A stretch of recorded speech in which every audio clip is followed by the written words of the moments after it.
Imagine having to monitor everything you say for fear of getting in trouble. Imagine not being able to relax comfortably even in your own home because the surveillance cameras are everywhere. Well, fortunately, we're not yet living in a society like this one, similar to the one in George Orwell's 1984. But our privacy limitations seem to be heading in that direction because of Google's new privacy policy change. Let's be honest. Everyone in this room has used Google the search engine and probably some of its other services. So it's imperative that you all understand just how wrong and unfair this new Google privacy policy change is. I'll be the first to admit that I use Google religiously. So when I found out that it was planning on getting a little more personal with its users, I was curious and went into researching this topic with an open mind. But I found a lot of information about the real problems it's causing. The new Google privacy policy change is wrong and unfair for at least 3 key reasons. But before I can convince you that it's wrong and unfair, I first have to explain what it is. I will then discuss how its invasion of privacy, its real motive for the change, and its international implications make it so wrong and unfair. First, let's discuss what this policy is. Google has always been able to see what you're searching when you're logged into one of its sites, but now it's just doing more than information. In a CNN article published on February 29th, it discusses how now, instead of Google profiling its users separately on each of its different sites, Google users will now just have one single profile that will accumulate all the information about what sites and videos have been searched while the user is logged on. And this new policy started March 1st this year. And some of these Google services include YouTube, Google+, Gmail, and even the Android powered phones that I'm sure many of you in this class have right now. The only way to be fully traced and tracked by Google is if you're logged into one of its sites.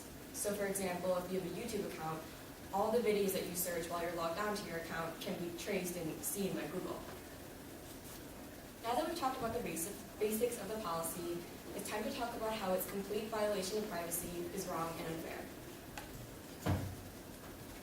There is no real way to block your search history from the eyes of Google. In that same CNN article, the Electronic Frontier Foundation discusses how, even by not logging into one of the sites or deleting your history, Google can still see your history and track what websites you've been looking at. In that same CNN article, it discusses how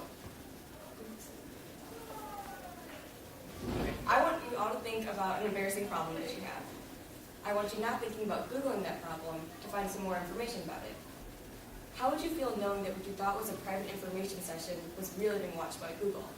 How does that seem fair? That means that all the sites you search, yes, even the more embarrassing ones, can be traced right back to you. In the March 1st Chicago Tribune, it clarified that Google will not be probing for any more information than it has had before. It will just be putting out information to agree to use. But is that really necessary? The March 1st Fox News called Google the most powerful company on the internet. So weren't its previous policies already making us users feel like we had a little less control of our lives? After discussing how the policy's invasion of privacy is wrong and unfair, it's time to talk about how the real motive behind the change is unfair also. Not only does Google suggest websites and videos to users based on their search history, it also suggests advertisements to users based on their supposed interests.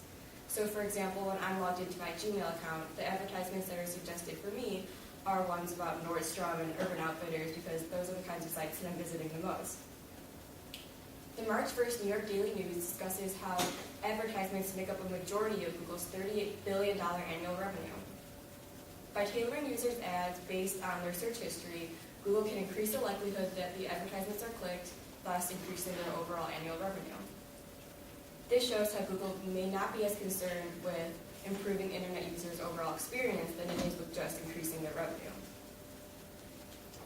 Now that we've discussed how the policy's invasion of privacy and motive for the change are unfair, it's time to discuss how its international implications are unfair as well. Europe is one of the places with the biggest problems with this new privacy change. According to the February 29th Chicago Tribune, this new Google privacy policy change actually violates EU laws.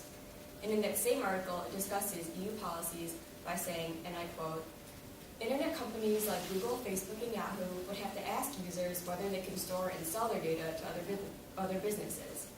So in other words, right now, the EU believes that Google is violating this law by not asking users whether or not their data can be stored and sold to other businesses, which is a big problem.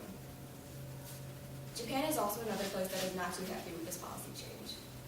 According to the March 1st Fox News, Japan is advising its Google users to use these new Google sites with caution.